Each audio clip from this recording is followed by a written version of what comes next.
And so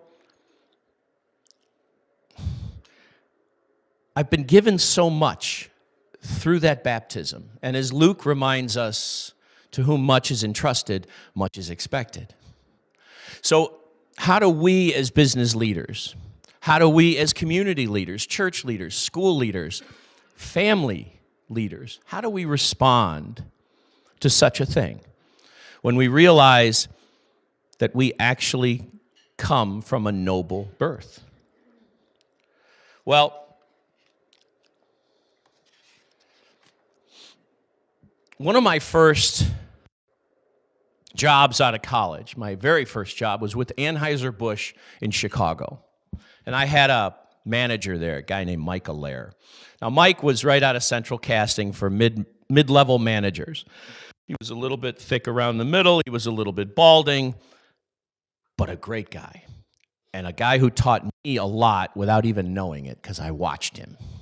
And every Friday, I watched Mike write 2 notes by hand and drop them on the desk of 2 of his team members.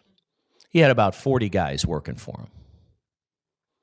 Now, these were simple notes. These were handwritten. Nice job on the call today. Well done. Thanks for being the calm in the chaos this week. Keep it up. Nothing more. He didn't send out an email blast saying, here are the 2 employees of the week. It was quiet. It was simple. It was personal. And I watched what those employees, and I was on the receiving end of several of those. And I watched what everybody in the office did. They kept those notes. Some of them taped them to their monitors. They kept them in their drawers. Those notes made them feel like they mattered. Those notes really hit home. We need to realize in this environment, in this job-hopping environment where employees are almost expected to move from job to job every 2 to 3 years, that every time they open up their LinkedIn, they're getting these, what I call green grass messages saying, come on over here. I got signing bonuses and I got great benefits.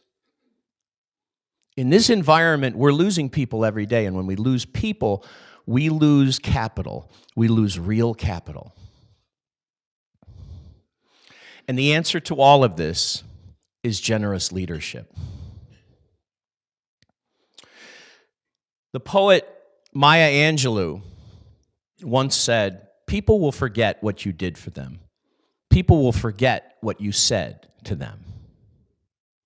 But they will never forget how you made them feel.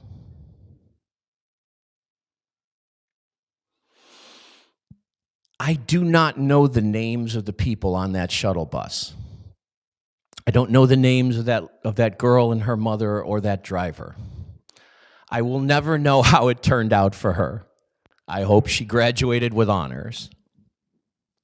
But it's years later, and I will never forget how they made me feel.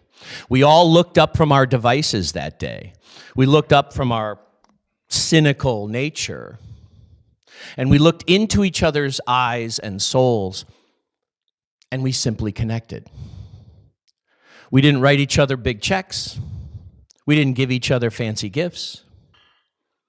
We were simply present with one another, and we gave each other the generosity of a shared spirit, a shared moment that years later, I'm certain they're talking about as well.